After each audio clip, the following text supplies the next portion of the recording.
Um.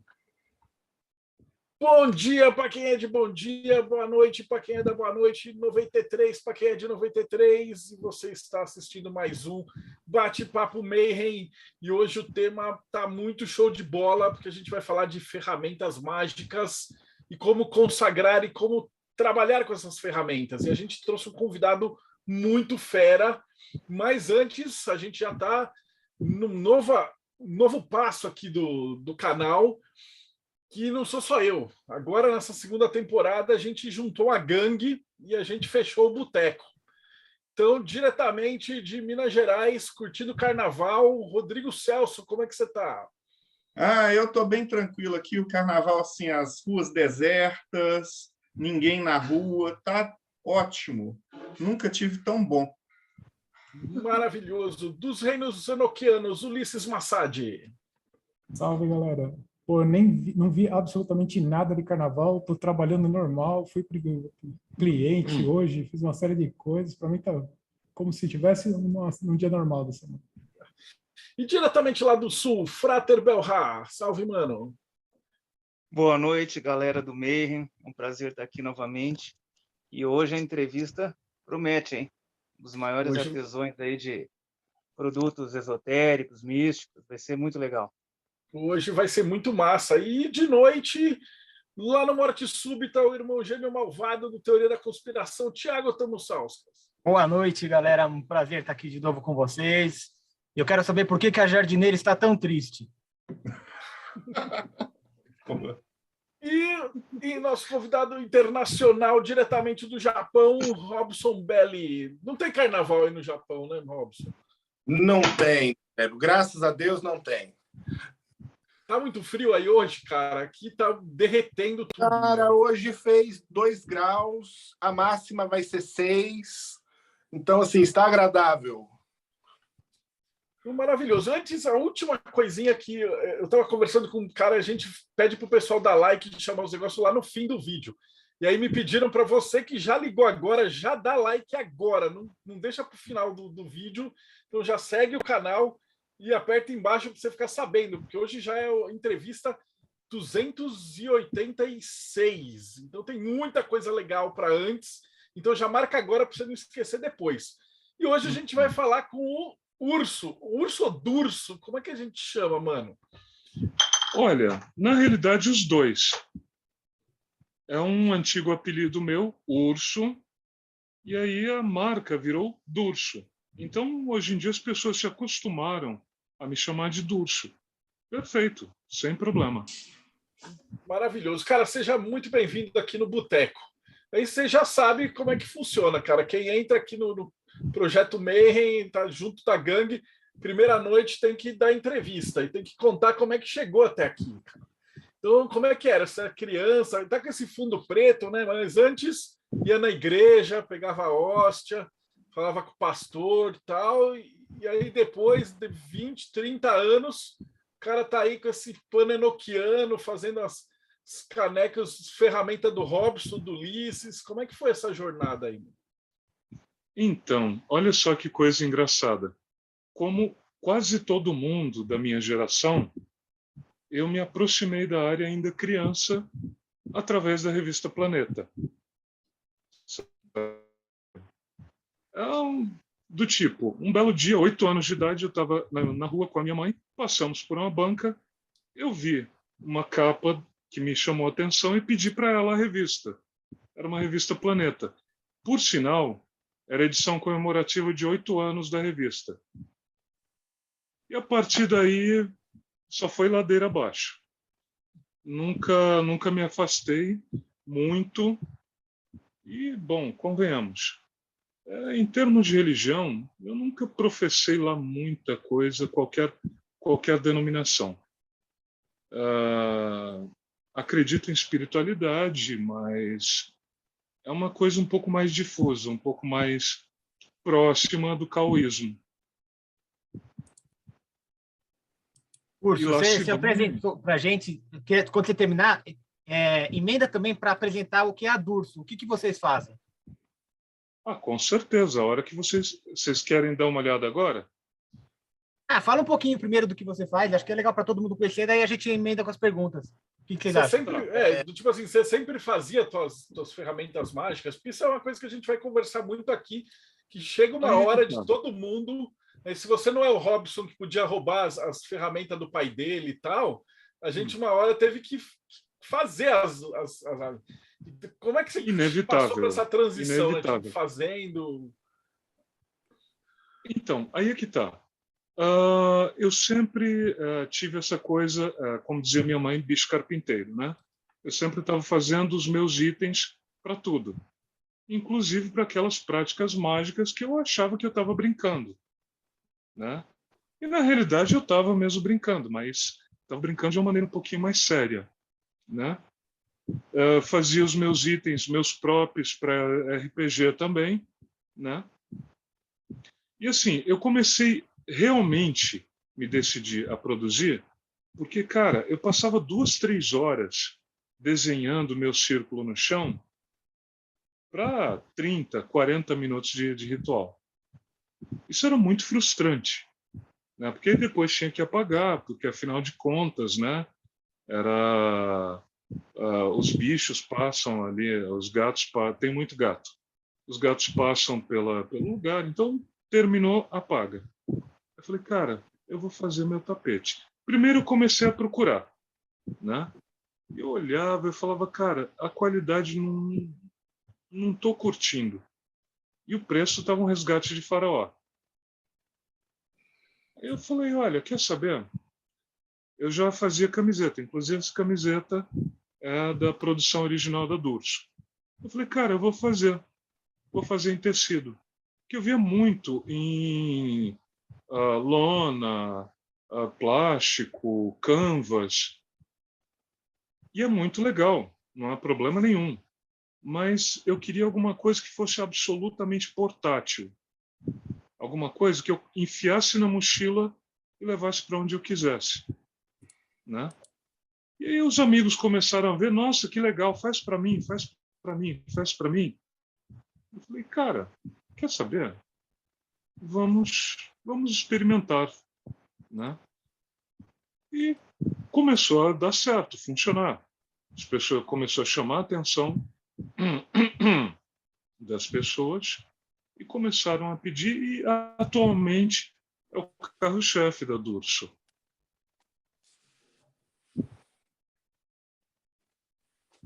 Você tem algum site, alguma coisa assim? Atualmente, nós divulgamos através do Instagram. O Facebook não é uma ferramenta que tem dado muito resultado. O Facebook ele dilui muito mesmo a divulgação, ele dilui. Não dá para confiar. Já o Instagram é uma coisa mais setorizada, mais focada. Então, assim, Durso Camisetas, @Durso Camisetas. É o nosso nome original e até o momento já temos outra pegada, mas está permanecendo esse nome. Em um futuro muito próximo, a gente vai ter que pensar em alguma outra coisa, em alguma outra arroba. Mas, por exemplo, a gente começou com os têxteis, mas aí a gente começou a perceber que havia uma demanda reprimida. Primeiro, uma demanda reprimida em vários sistemas e uma demanda reprimida de vários tipos de material. Não só os tapetes, não só as toalhas com triângulo de manifestação. Então, a gente começou a operar com, por exemplo, só um exemplo. Esse aqui é um triângulo de manifestação que nós fazemos. Ele já vem com o espelho negro. Eu só peço perdão que ele está fosco, porque ele está com a película protetora, né? O cliente, quando receber, ele vai retirar a película, né? É um pequeno cuidado que a gente toma, inclusive é destacável o espelho negro. Ou, por exemplo, nós fazemos também baqueta, né? Que a baqueta, por incrível que pareça, é uma coisa que tem uma demanda muito alta, né? Que as especificações dela são um pouco complexas para o pessoal iniciante. E, assim, na realidade, o maior obstáculo para o iniciante são as especificações de produção da arma mágica, da ferramenta mágica. Toda ferramenta tem sua hora de produção, seu modo de se fazer, seu modo de se consagrar, seu modo, às vezes até um modo de acondicionar, de deixar guardado, né? E é nesse momento que a nossa produção entra, né? Para suprir o magista desse material, enquanto ele não tem condições de fazer ou enquanto ele não tem tempo de fazer. Urso, como é que você lida com a questão de quem diz que uma ferramenta precisa ser feita pelo magista, de que é pela vontade dele, pela disciplina dele? Como é que você concorda com isso? Eu concordo absolutamente. Mas veja bem, em nenhum momento se diz que só deve ser feito desta maneira. Sabe? Eu acredito, é muito legal quando você mesmo faz, você vai colocando a tua energia naquele material. Mas, se for mais conveniente que alguém compre o material já pronto, e aí, a partir de sua manipulação, imprima sua energia naquele material, eu acho perfeitamente válido também. É a própria consagração, né? O cara recebe e aí ele consagra do jeito que ele achar. Na realidade, em geral, ele já recebe purificado e, dependendo do caso, consagrado, né? Purificado é padrão nosso. Consagrado, alguns itens já vão, né? E caso o cliente fale, olha, tem como você mandar consagrado? Tem. Tem como mandar já ativado? Tem. Então, posso dar uma observação aqui? Eu sou completamente inepto na parte de manufaturar minhas ferramentas. Então, eu prefiro que seja feita por outra pessoa com mais capacidade, porque eu tenho um senso estético, uma necessidade estética nos meus rituais muito grande. O Durso trabalha comigo, ele sabe o quanto eu sou chato e exigente com a estética dos meus materiais. E eu sou um completo inepto. Se eu for pegar um pote de tinta, cara, uma criança de 6 anos de idade vai fazer algo melhor do que eu. Então, eu teria muita dificuldade em fabricar a minha ferramenta a ponto de que me fosse aprazível, vamos dizer assim. Então, até por isso também, eu acredito que seja legal esse trabalho do Durso, porque ele também abre uma possibilidade. Como eu trabalho com ele já há algum tempo, então eu posso falar, e eu vou tomar um pouquinho do tempo da live agora para falar de uma coisa que ele faz bem legal. Ele personaliza. Não é porque ele tem isso em cartaz que ele oferece apenas isso dessa maneira. Se você chegar e mandar algo seu para ele, que você fez, você estipulou, você determinou uma arte sua, ele tem capacidade de produzir. Ele faz sob demanda, então. Se você falar, faz o baqueta... que eu acho legal. Só respondendo o negócio lá do Thiago antes. Tipo, eu acharia do caralho se eu tivesse uma forja, pudesse fazer uma espada, e pudesse fazer a minha faca. Mas, cara, eu moro no apartamento, não rola. Não tenho o que fazer. Então, tipo, todas as minhas lâminas mágicas foram compradas. Às vezes a galera fica, pô, mas aí você tem que fazer e tal. Cara, beleza. Uma coisa é você estar num sabá e pega no solstício, vai até um parque, escolhe a cara, tudo bem, já está fazendo parte dessa parada, mas e quem não consegue? Daí o cara fala, pô, o instrumento vai ser... não vai ter o mesmo valor? Claro que vai, você vai utilizá-lo. E óbvio, depois, mais para frente, eu já tive, sei lá, 2, 3 varinhas até chegar na final. E você vai pegando, inclusive algumas que eu comprei também feita, né? Meu sigilo IMF também, eu fui comprado, porque se eu fosse desenhar ia ficar uma birosca. Então, eu acho que esse serviço de artesão eu acho sensacional, né? Então, o Ulisses ia fazer uma pergunta, né?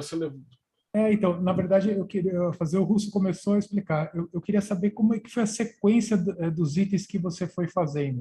O que foi o primeiro? Foi aquele círculo da Goécia, alguma coisa assim? Depois, como é que você foi evoluindo nos materiais? Era essa a pergunta que eu ia fazer, eu queria saber, completando a sua.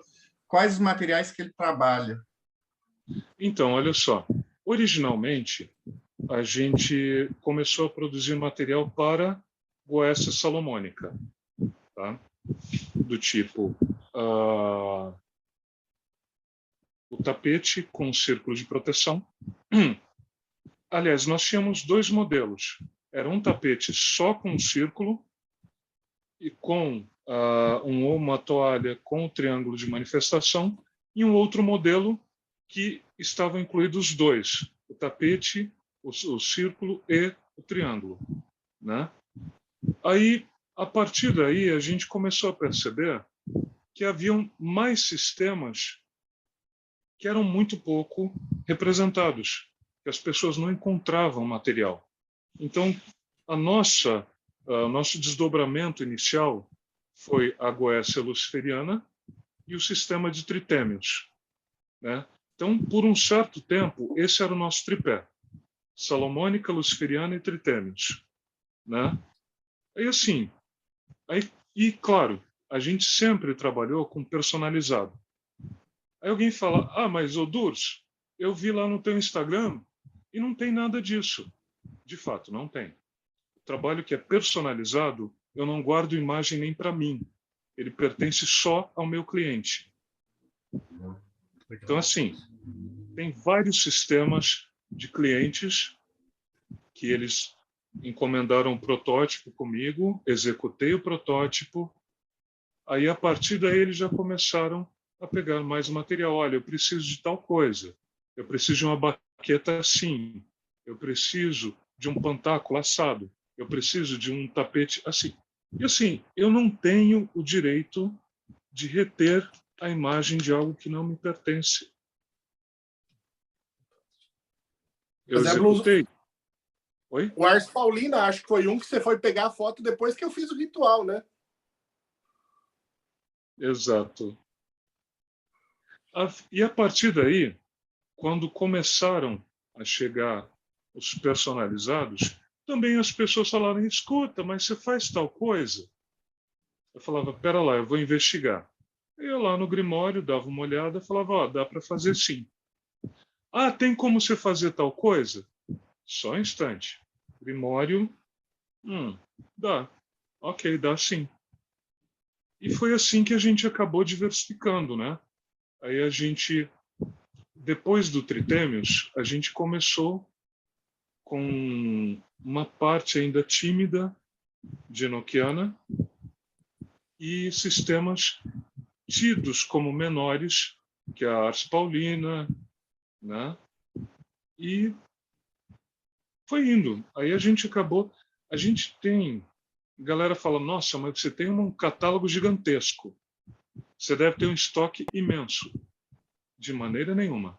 Nós trabalhamos sem estoque exatamente porque isso permite fazer um preço adequado, razoável, e permite também a gente fazer mudanças no material, sem ficar engessado por estoque, né?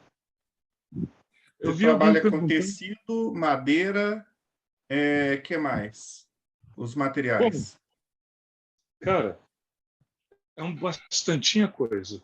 Nós trabalhamos com madeira, com têxteis, com...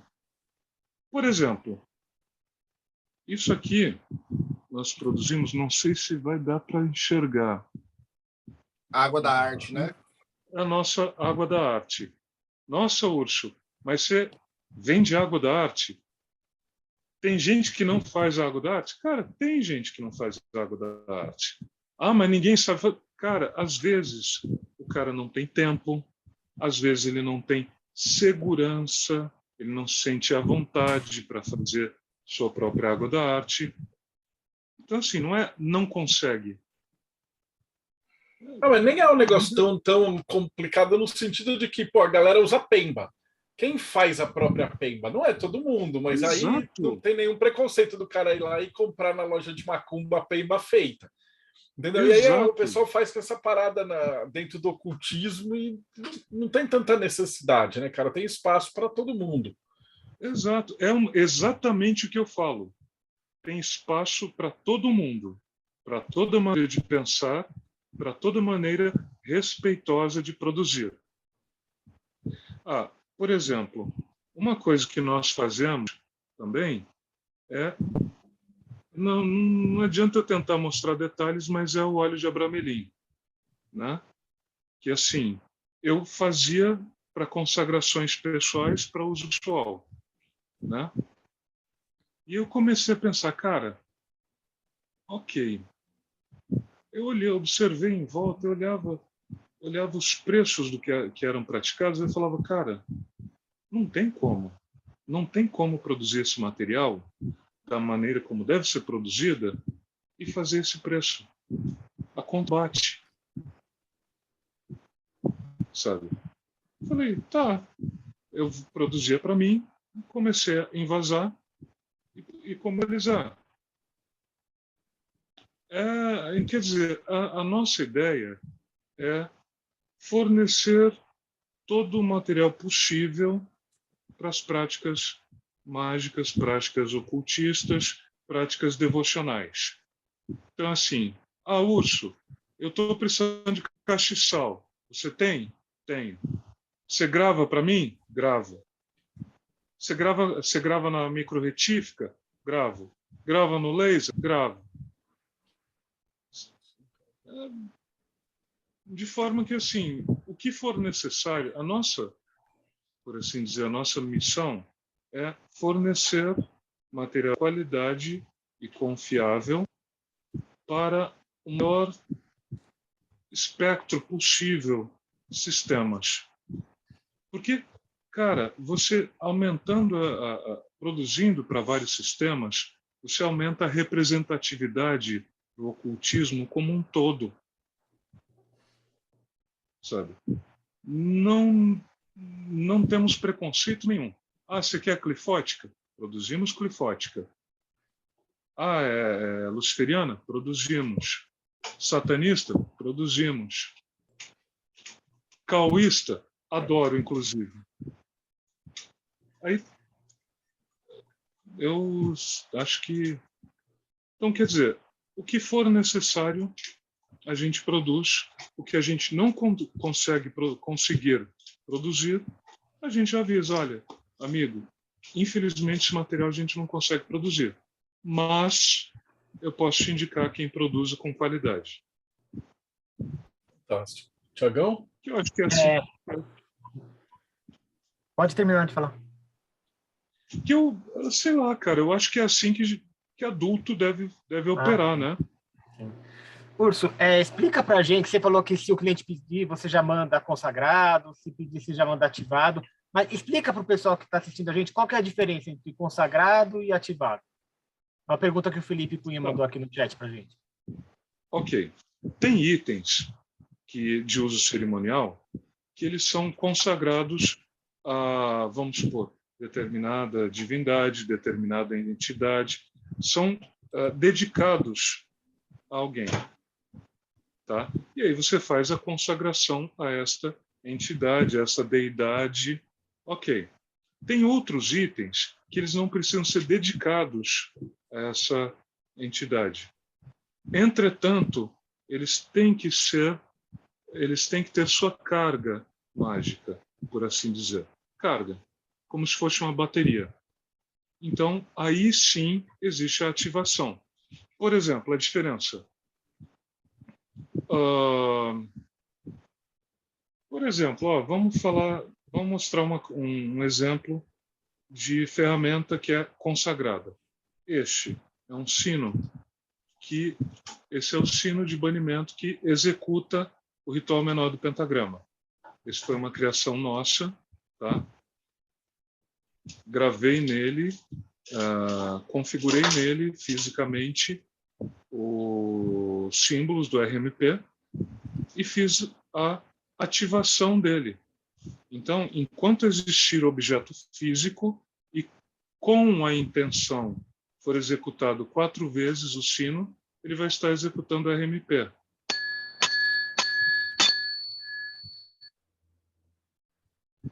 Ele está ativado. Ok. Por outro lado, nós temos um shofar. Aquele que tem lá na clavícula de Salomão. O shofar, Maiores, né? ele já... Oi? As chaves maiores, no caso, né? Exato. O shofar, ele é um instrumento para evocação, né? Só que assim, como tudo na chave, ele é dedicado ao Altíssimo, o Deus do Torá. Então ele é dedicado, ele é consagrado a essa divindade. Então assim, é uma diferença boba?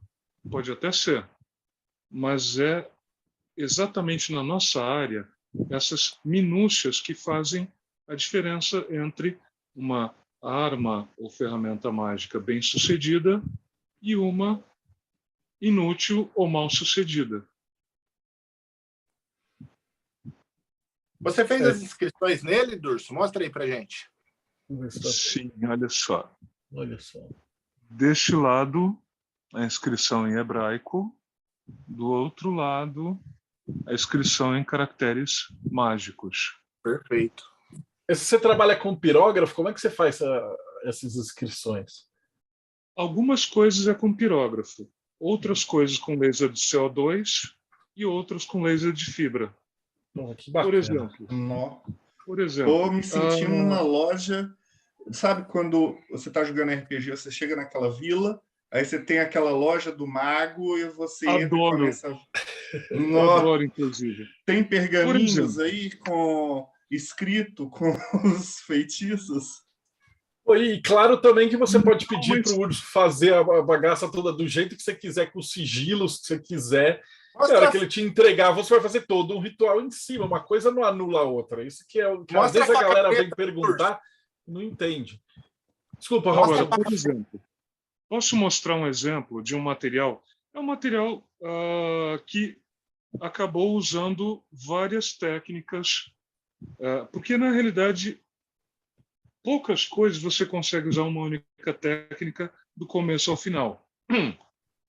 Essa aqui é uma edição especial nossa, um negócio que particularmente eu me orgulho. Desculpa, mas né? É uma edição nossa da faca preta da chave maior. Tá? É uma edição especial, numerada, assinada, com certificado.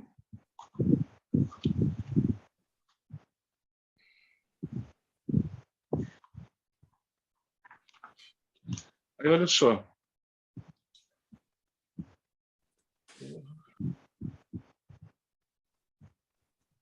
Lá está. Exato. E no cabo, pelo sim, pelo não, eu gravei na lateral e no fundo. Nossa. Aí o que acontece? Para não haver más interpretações na maneira de consagrar, ela já vai consagrada daqui. E ela também já vai com uma receitinha da casa para não mais ser necessário consagrar enquanto o objeto físico existir. Receitas da casa. Aí, por exemplo, aí alguém fala, mas e o material da Golden Dawn? Sim, nós produzimos, por exemplo, Contáculo da Terra, nós produzimos as 4 ferramentas básicas mais a Rosa Cruz. Mas e aí? Como você vai consagrar? Cara, a Golden Dawn, ela tem suas peculiaridades. A Golden Dawn, salvo engano, é necessário que inevitavelmente, o próprio magista consagre. Então, ela vai daqui pelo menos absolutamente purificada. Então, mas a vantagem é essa, eu acho, no final, porque se você mandar para uma gráfica normal, aí o maluco lá que não sabe o que é, o cara é evangélico, vai fazer aquela porra falando isso aqui é ruim, o cara você já entrega o negócio sujo. Então é legal disso, que tem essa diferença. Você vai fazer um produto teu consagrado já com as coisas certinhas, ou um produto que na verdade, o cara vai fazer dentro do ritual, né? E aí o cara da Golden Dawn, ele é responsável por consagrar, e se o cara não sabe consagrar, ele não devia nem ter o pantaco. Exato. Né? Exato. E ele segue fórmula canônica, né, Durso? Exato. Porque o cliente é chato e exige... Os clientes, eles têm o direito e até o dever de ser exigentes. Eu acho, é a minha opinião, é o mínimo de respeito com a energia, com a personalidade e com, sejamos honestos, com o suado dinheirinho do nosso cliente. Por exemplo, um dos gastos dos investimentos mais frequentes da Durso é em Grimório. Porque, assim, eu tenho que ter o Grimório aqui para saber como produzir, saber como consagrar, saber como acondicionar e até orientar o meu cliente caso ele não saiba. Então, por exemplo, Golden Dawn é uma, digamos assim, que é a expansão mais recente da Durso, porque a gente passou meses estudando para falar, não, agora dá para começar. Todo o material nosso, eu não sei se eu já comentei, mas todo o material nosso para o ocultismo, sendo ou não de uso cerimonial, é feito em dia e horas de Mercúrio. Tá? Por exemplo, mas a sua caneca não precisa. Não precisa, mas quem garante que o meu cliente não vai bolar um uso cerimonial para isso? E aí? Aí já está preparado. Que é o caso, por exemplo, daquela caneca com sigilo on the arms, que a gente elaborou como um item de colecionador, mas que já encontraram um uso cerimonial para ela. Ô, Durso, Manjericão tá querendo afiar as unhas no teu círculo aí atrás. Oi? O Manjericão tá querendo brincar com o teu círculo mágico aí atrás. Não é, Manjericão? Virar tamborim você não quer não, né? O Frato, meu Rafa. Urso, você Sim. fez uma diferenciação entre a purificação, a ativação e a consagração. E você agora comentou aí sobre a produção de ferramentas, enfim, para a Golden Dawn. E você explicou que na Golden Dawn, a princípio, o magista seria o responsável por fazer essa consagração para aquela egrégora. A pergunta que eu quero te fazer é a seguinte: haveria possibilidade de haver algum tipo de choque de egrégora nesse sentido, ou você acredita que não? Deixa eu ver se eu entendi a pergunta. Choque de egrégora entre a maneira de purificação e a ativação, a consagração lá no meu cliente, é isso? Sim, por exemplo, você comentou que para Golden Dawn seria o próprio magista que faria a consagração dos instrumentos que você produz. A princípio seria um pouquinho diferente, né? A consagração, Pelo que eu sim. entendi que você comentou. A produção, então, isso... a purificação, ela vai acontecer na produção e ela visa simplesmente eliminar qualquer energia negativa que aquele material tenha recebido. Ou, nas palavras da chave de Salomão, exorcizar o material. Todo material, ferramenta, instrumento e pessoas envolvidas na produção recebem essa purificação, né? Eu acho que isso é o mínimo de respeito que eu tenho que ter com o material, né? Aí, assim, No caso da Golden Dawn, eu não tenho o direito de consagrar. Então, ele vai purificado, vai para lá. Então, nesse sentido, eu, salvo um engano catastrófico, não haverá choque de egrégora. Agora, claro, por exemplo, não dá para colocar determinados tipos de consagração por exemplo, eu não vou usar uma consagração num item clifótico. Aí realmente daria um choque de egrégora brutal. Eu não me atreveria a fazer isso, eu não tenho direito de fazer isso com o meu cliente. Excelente pergunta essa. De qualquer maneira, o Frater, quando a gente recebe as coisas, por exemplo, quando a gente faz lá os financiamentos e a gente vai dar, tipo, sei lá, uma moeda, a fábrica que a gente manda fazer é uma fábrica de medalha da polícia e tal, né? Os caras não são nada de magista, então a gente recebe aquele saco de moeda. E aí a gente tem que leva lá para o terreiro, abre tudo, defuma tudo, monta tudo, limpa tudo para a gente poder fazer. E a hora que a gente vai colocar e mandar no pacote, ele não está profanado. Né? Que é isso que você faz. Eu achei sensacional a iniciativa. Você já corta uma etapa, porque fazer com um artesão que não é iniciado, que não trabalha com isso daí, você vai receber um negócio feito por um cara que não sabe o que ele está fazendo. Eu duvido muito que o cara da loja de medalha lá do exército sabe o que é isso. Ele pode até achar que era do diabo, sei lá eu, que energia que vem a parada. Então a gente tem um trabalho a mais. Se eu soubesse o tanto que eu já ouvi isso. A gente tem um trabalho a mais, porque a gente recebe tudo embaladinho, bonitinho. Aí a gente tem que limpar, fazer o ritual, para poder, para entregar para o cliente um negócio bacana. Então isso que vocês fazem eu achei muito legal. E eu interrompi alguém. Quem que estava fazendo a pergunta? Eu parto do princípio que se o meu cliente quiser fazer uma consagração lá, tudo bem. Mas, assim, eu já enviar consagrado é uma obrigação minha. Eu não faço nada além da minha obrigação.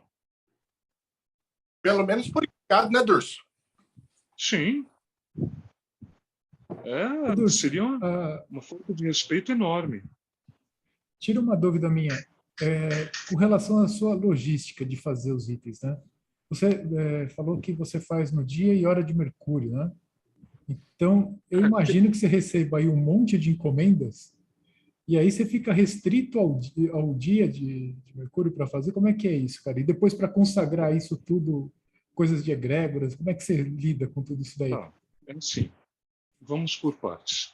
Linhas gerais, caso o sistema em particular não especifique, será feito em dia e hora de Mercúrio. Por exemplo, tem coisa, a faca preta é dia e hora de Saturno. Então, assim, a gente... primeiro que quarta-feira eu não tenho tempo nem para respirar. É isso que eu imagino. A minha última respirada é na quarta-feira antes de nascer o sol e a respirada seguinte só na quinta-feira. Né? Mas... Vamos supor, não deu para terminar nesse dia de Mercúrio. Tá. Aí eu vou lá no Grimório. Eu consigo ir continuando nas horas de Mercúrio ou eu vou ter que esperar a próximo dia de Mercúrio? Se o Grimório ele permite essa flexibilidade de prosseguir nas horas de Mercúrio, beleza. Se o Grimório diz que é só nas horas de Mercúrio, nos dias de Mercúrio, beleza também. A gente interrompe, continua no próximo dia de Mercúrio. Legal. Ou dia de Saturno, ou dia de Marte. Ou com uma bola de cristal, dia da Lua. O dia de Júpiter, tem dias suficientes para ter... a vantagem de você trabalhar com um monte de gente é que você vai fazer talismãs de vários tipos diferentes, né? Você te mantém ocupado. E na realidade, por exemplo, ultimamente, já fazia tempo que a gente tinha percebido que, apesar de ser talvez o Grimório mais influente em língua portuguesa, a chave de Salomão tem pouco material para ela. Tem pouco material disponível. Aí você encontra o quê? Você encontra aqui e ali algum pantáculo, você encontra alguma toalha para... Então, assim, a gente lançou o kit completo de pantáculos. Por exemplo, eu não tenho aqui no momento, mas é nesse estilo. Cada kit de pantáculos ou sigilos, eles vão na sua caixa apropriada, com a tampa identificando do que se trata, tá? E os pantáculos ou sigilos vão purificados e eventualmente ativados e ou consagrados. Então, assim, os da chave de Salomão vão todos ativados. E aí a caixa executa um papel fundamental, que é para proteger do que possa estar lá dentro que, de repente, prejudique quem está fora. Coitado do carteiro, né, também. Olha, inclusive, tem alguns itens que a gente acaba acondicionando em algo nesse gênero. Uma caixa espelhada. Caixa espelhada. Do tipo, tem alguns itens que realmente só tem como acondicionar dessa maneira. Ou eu só me sinto confortável em vendo dessa maneira. Isso tem a ver com uma pergunta que eu quero te fazer, Urso, que é o seguinte. Você comentou que tem clientes de todos os tipos, de Goetia luciferiana, satanismo, magia do caos. Eu acho isso muito legal porque tem muito a ver com a postura do Morte Súbita também. Tanto é que você virou um parceirão nosso, né? Vai ter notícias aí em breve. A minha pergunta é, você tem alguma preocupação ou algum tipo de limite com relação do pedido que pode ser feito? Por exemplo, sei lá, se o cara pedir alguma coisa de nazi-esoterismo ou que envolva um sacrifício animal, tem alguma coisa que você já teve que falar assim, não, isso eu não faço? Olha, que eu me lembre, não. Mas, assim, eu tenho meus limites éticos. Por exemplo, por que alguns itens já vão definitivamente consagrados, independente da vontade do cliente? É assim, é consagrado. Que pode ser mal interpretado. Por exemplo, determinado item você vai usar sangue de não sei o quê. Ok. Aí você vai consultar o Grimório, o tal sangue de não sei o quê é tinta de tal cor. Ou é extrato de tal planta.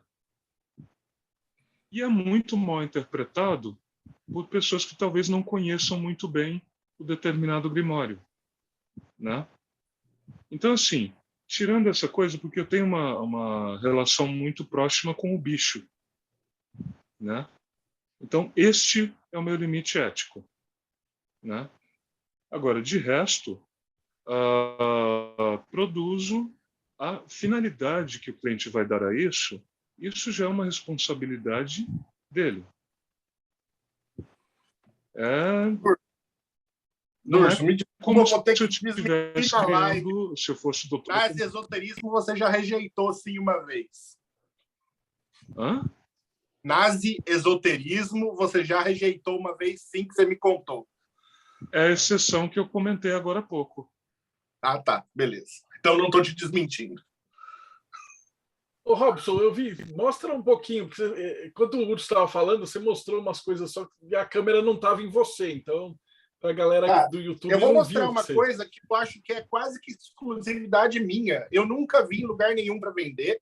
A Durso produz e eu acho muito legal, que é o círculo da chave maior, que não é tão comum de se encontrar por aí. Que é o círculo onde dentro é feito os pantáculos e tudo mais. Ficou legal. Ele é de cetim. Ficou bem legal. As escritas em hebraico.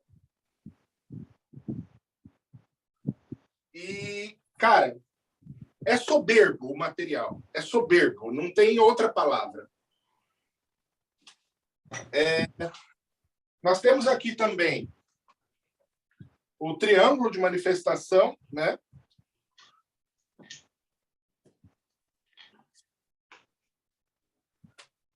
Embaixo vocês vão ver o pantáculo geral. Né? Ele Eu tô vendo, produziu... é grandão, o urso. Tem limite de tamanho? Qual que é o máximo de metragem? Não tem. Não existe. Por exemplo, algum tempo atrás, vida. Ô, Robson, desculpa, eu passei pro urso a palavra de novo. Depois você... Peraí, não guarda essa árvore, não. Vai lá, Durso. É assim, não, nós não temos limite de tamanho. Não operamos com limite nessa casa. Então, assim, há algum tempo atrás, tem um cliente meu que eu adoro cliente que me traz coisa desafiadora. Ele queria um tritêmios de 3 metros de lado com o centro dele recortado, porque ele queria contato com o chão, porque ele vai fazer na natureza. Fizemos, adorei fazer. Aí, esses tempos atrás, veio um orçamento de 5 por 5. Eu adoraria fazer isso. O cliente está vendo lá a disponibilidade dele para. Então, assim... Eu já tô aqui, já pensei no lençol de cama aqui. Cara, você sabe que, algum tempo atrás, teve uma... Porque não é só gente do ocultismo que compra na Dorso. Algum tempo atrás teve uma e-girl de Instagram que comprou um tapete luciferiana para colocar como sobre... eu não sei como que é o nome, mas aquele negócio que bota em cima da cama. E eu achei muito legal. É a Ela enviou a foto. luciferiana. Oi? É a fronha. Não, a colcha, o sobrecolcha. Né? Porque era 1,40 por 2. Vou passar para o Robson de novo. Robson, você tem que falar alguma coisa para a câmera te ativar, meu. Tá. Um livro bem conhecido da galera que gosta da área de Goécia, né? A capa do Pseudomonarquia Daimorum. Como banner. Tem uma árvore da vida que também o Durso me mandou. Ele produz em cores, tá, galera? Não é porque tá preto com detalhes que ele não produz cores. Ele produz, né? Como a Estela da Revelação, por exemplo.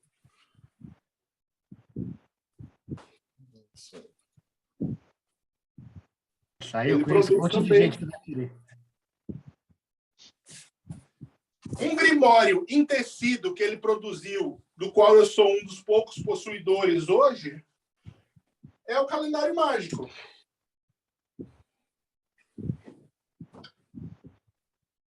Né? Em tamanho legível, coisa que é praticamente impossível quando você compra um posterzinho desse tamanho. Porque ele tem muitas referências. Então, assim, o Durso ele produz de um tudo. Inclusive, eu e o Ulisses nos conhecemos por conta disso daqui. Né, Ulisses? Conta essa história, Ulisses. Bom, essa história foi engraçada, cara. Esse desenho eu fiz, acho que em 2015. E na época eu fiz o desenho e eu coloquei no Pinterest, mas sem me identificar, sem nada. Eu simplesmente fiz e coloquei lá. Eu tinha visto outros materiais feitos por algumas pessoas fora, né, no Brasil. Na época ninguém fazia nada aqui, cara. Não tinha, era só mato, né, como o pessoal costuma dizer, né? E aí coloquei lá, depois eu me arrependi. Eu falei, não vou deixar aquelas fotos lá, vou apagar, né? Aí eu apaguei. Passado alguns anos, né, cara, aí eu entrei num grupo, aí de repente vejo um cara vendendo lá um monte de coisas, né, um monte de circo, lá, um negócio bacana. E eu olhei e falei, cara, o que é aquele ali que eu tô vendo, né? Eu olhei e falei, putz, cara, é o desenho que eu fiz, né? Aí entrei em contato com o urso, né? Foi uma engraçado, né? Aí eu Foi. falei, pô, não, isso aqui um colega me passou, isso aqui acho que veio de algum grimório, alguma coisa assim. Eu falei, não, isso aí foi eu que desenhei. Aí na mesma hora ele olhou para mim, putz, cara, eu te pago royalties, não sei o quê. Eu falei, não, cara, relaxa, fica tranquilo. Eu só quero conhecer quem foi o cara que achou essa foto e criou o negócio, né? Porque eu achei o máximo. Eu falei, pô, eu fiz um desenho, joguei na internet, depois eu tirei. Aquele negócio eu nem sabia onde estava. E de repente ele falou, ó, foi um cara lá no Japão que arrumou essa foto nos Estados Unidos. Eu falei, Um como que é? amigo meu dos Estados Unidos que fez um curso de enoquiano junto comigo, né, me passou, eu olhei a foto, eu enlouqueci e falei, eu vou fazer um para mim. Procurei o Durso, ele produziu para mim, falei, cara, você faz personalizado? Mandei a foto para ele, ele falou, cara, faz a arte que eu faço. Eu fiz, não sabia que... Eu perguntei pro cara que me mandou a foto, cara, posso produzir para mim? Pode. Aí eu perguntei ainda para ele, posso liberar isso aqui para venda? Ele falou, se você fez a arte, pode. E aí o Durso começou a produzir, aí o Goya encontrou o material, o Ulisses encontrou o material. Não, e foi assim. eu mandei pro Goya. Eu mandei pro Goya e falei, cara, você já viu isso aqui, né? Aí ele falou, acho que alguma coisa de um aluno meu, alguma coisa assim, eu vou falar com ele. Aí acho que o Né? Goya ligou. E eu, enquanto não foi elucidada a coisa, eu fiquei absurdamente constrangido, porque assim, a gente faz parcerias. Tem material, por exemplo, do Goya, que é exclusivo, produção nossa. A gente paga royalties a cada venda. Cada parceria nossa, a gente paga royalties, né? Porque é o certo. Eu falei, gente, como assim? Como que eu deixei passar isso? Como que eu estou vendendo um negócio que eu não deveria estar vendendo? Aí, quando foi elucidado, aí, ufa. Mas até descobrir que o focinho de porco não era tomada, eu fiquei muito, muito, muito constrangido. Eu falei, cara, para mim é uma honra, assim, não quero nada de royalties, não. Eu falei, fica à vontade, cara. Coloquei lá. A ideia era inspirar alguém e deu certo. É importante, o Urso acho que foi um dos primeiros artesãos que a gente chama aqui, né, para falar do trabalho. E acho importante ter essa galera séria que faz. E o Thiago está procurando, a gente está vendo o pessoal que faz cerveja, né, e a gente pretende entrevistar mais gente que faz artesanato mágico, porque eu acho que é legal, tipo, divulgar a galera que faz a parada séria, né? Então, Urso, eu queria te agradecer muito, a gente já está chegando aqui no final. Mas antes da gente dar aquele último bate-papo, eu queria saber assim, como é que a gente te acha? Bom, assim, essencialmente, é possível me encontrar no Instagram, no @DursoCamisetas, e lá tem os outros contatos, tem a árvore de contato, pelo WhatsApp, pelo Facebook, e também volta e meia eu estou lá na Ordem Goética, no Ars Secretum, que é possível me localizar lá. No Mayhem. Se me Mayhem permite, também no Mayhem. faz parte Se do me Mayhem. permite só um comentário, Claro. só acrescentar uma coisa, que o Thiago perguntou, acho que foi o Thiago que perguntou lá no começo, tem gente que fala, mas tem que ser artesanal. Cara, tem espaço para todo mundo.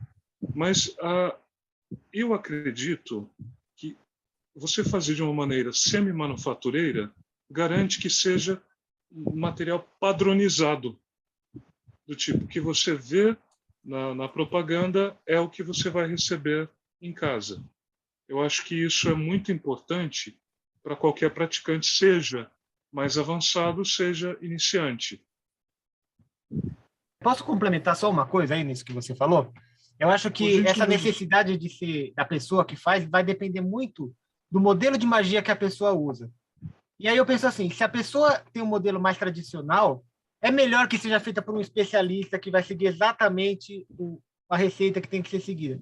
Se a pessoa segue um modelo mais psicológico, ela pode muito bem fazer uma consagração ela mesma depois e vai ter o mesmo efeito. Então, acho que depende do modelo que a pessoa vai trabalhar, ela tem que dar de um jeito diferente. É essencialmente a lógica que a gente acredita. E como é que é a sua prática mágica? Bom, eu fui criado, me criei no paradigma da Salomônica, né? E mais tarde na vida eu tive contato com a magia do caos, né? E isso mudou bastante a minha maneira de enxergar, inclusive, a vida, não só a prática mágica, né? Então, assim, e depois eu fui aluno do Goya. Então, quer dizer, eu acredito que você ter um leque de possibilidades, sistemas, me torna mais efetivo para as minhas necessidades, tá? Não estou querendo dizer que um magista que tenha um só sistema está incompleto. Não.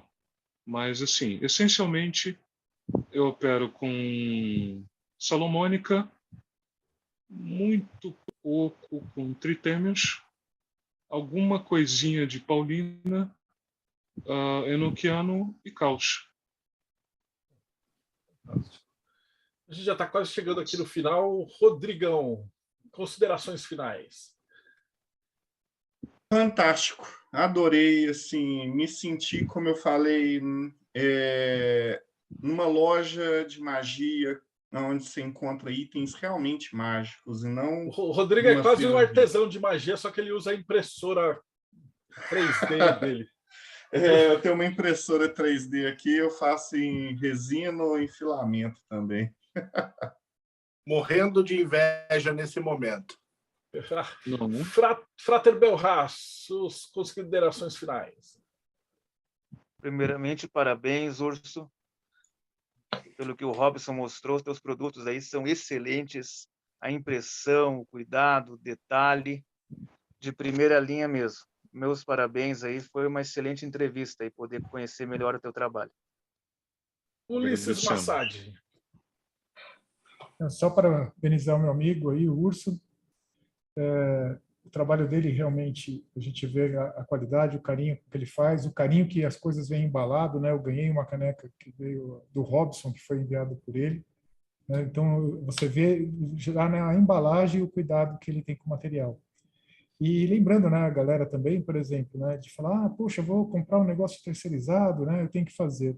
Isso não é verdade, né? Até no Grimório do Di, em um determinado momento ele questiona os anjos, tá? Quando ele pergunta para os anjos se ele mesmo tinha que fazer todo o material que era passado. E aí o anjo diz para ele o seguinte: você pode terceirizar isso, né, mais ou menos assim, desde que seja um homem justo, né? E tá aí o nosso querido Durso aí fazendo isso aí com bastante maestria, isso aí. Só dá parabéns para ele. Robson Belli, considerações finais. E eu vi o enoquiano de vocês e do Ulisses. Eu esqueci de perguntar, porque eu estou aqui pagando pau. Eu estava pagando pau naquela árvore da vida ali do Robson e estava imaginando já um lençol aqui. E aí eu esqueci de perguntar. Frater Belray, eu vou voltar em você, que eu esqueci de perguntar como é que a gente te acha também. Né? Robson primeiro. Bom, quem quiser aprender um pouquinho sobre Enoquiana, pelo menos discutir sobre o assunto com a gente, vocês podem procurar o site enoquiano.com.br. Lá vai ter um link de acesso para um grupo do Telegram. É gratuito. Você pode entrar lá, você vai receber os nossos materiais de estudo, vai poder dialogar com o pessoal mais experiente que pratica Enoquiano. Não é um curso, tá, galera? Lembrando que curso, eu vou fazer jabá do Goya aqui. Curso quem dá é o Goya. A gente conversa sobre o assunto, a gente instrui sobre o assunto, mas não é um curso, tá? É uma orientação nesse sentido que visa a possibilitar as pessoas a conhecerem a magia enoquiana e até mesmo terem acesso a um tipo de magia maravilhosa que hoje em dia é tão desconhecida, né?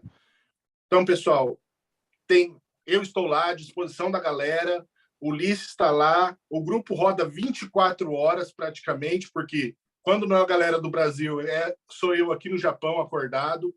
Então, fica o convite para todos. Quem quiser conhecer um pouco mais da magia enoquiana, vem com a gente, né? E material não falta. Ah, Robson, mas eu não sei produzir os materiais. O Durso vende. Maravilhoso. Frater, como é que a gente te acha, Belra? Desculpa Tem que lembrar, galera, que a gente aqui não é youtuber, né, cara? A gente só quebra um galho e a gente se junta, vai ficar batendo papo e chamando os caras para fazer pergunta para eles, né? Então, podem me encontrar pelo Instagram, no perfil Frater Belrá, e também agora pelo YouTube. Eu estou aí com o canal no YouTube aí com alguns vídeos aí, não é somente sobre o rosacrucianismo e martinismo, mas eu vou colocar outros temas aí que os seguidores aí me pediram. Hein?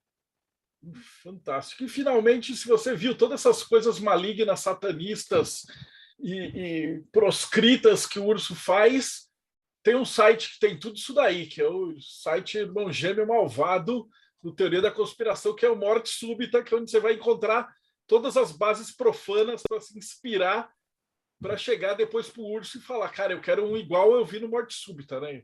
Tiago, como é que a gente acha o Morte Súbita? É www.mortesubita.net. E eu quero dar fazer um anúncio aqui, uma novidade para agora para o mês de março, a não ser que nosso verão termine no inverno nuclear. No mês de março a gente vai ter uma coisa muito legal, que é uma parceria com o Durso, que quem for apoiador do Morte Súbita vai ser sorteado, porque só a gente consegue bancar mas um kit de Goetia inteirinho, assim, com triângulo, com círculo, com selos, tudinho aí. Então, não sei quando vai para o ar essa entrevista aqui, mas se você estiver ouvindo agora, ainda tem chance de participar. Maravilhoso. E se a pessoa já tiver todos esses kits, mas não saber exatamente como usar, ou quiser usar para o bem, como é que ela vai fazer para acessar o Teoria da Conspiração?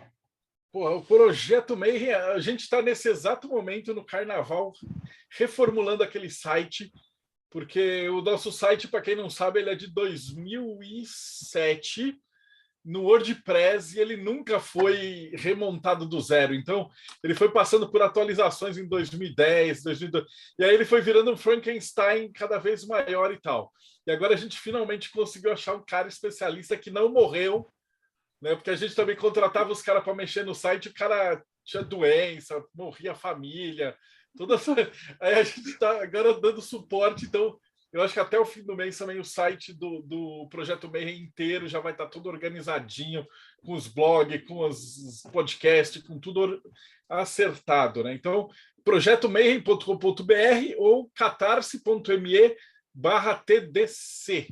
E outra entre as coisas que a gente faz é juntar com essa galera, esses sites parceiros nossos. Na verdade, a gente se conhece, acho que antes dos sites existirem, né? Cada um ia para um caminho, a gente já se esbarrou várias vezes, e aí montou essa mega liga da justiça dark equinoquiana para falar de magia e chamar a galera séria para bater papo. Então, se esse foi o teu primeiro podcast, escuta que tem mais 280 entrevistas. Tipo, é um melhor que o outro. Eu não sei nem falar qual que é a que eu mais curti, porque é sensacional. Então, Urso, cara, muito obrigado. Foi sensacional conhecer teu trabalho, cara. A gente já conhecia você meio de lendas, mas hoje é muito legal ver a pessoa que está fazendo o material, essa conversa. Eu queria te agradecer pelo teu tempo de dar essa entrevista para a gente. Eu agradeço pela oportunidade, agradeço pela receptividade. E assim, se me permite o comentário, eu tenho um exemplar do Trevas, da época que era vendido em banca, que uma hora dessa eu quero enviar para você autografar para mim. Oh, manda, isso aí já é altamente raro já, cara. Vai fazer 25 anos o Trevas esse ano. O negócio é velho. Poxa, Durso, Rodrigo, Ulisses, Tiagão, Frater e Robson, brigadão pela companhia. Você que acompanhou a gente até agora, não esquece, então, dá like. Se você não deu lá no começo, segue o canal, que a gente está quase chegando em 20 mil seguidores. E a gente se vê aí no próximo Bate-Papo Mayhem.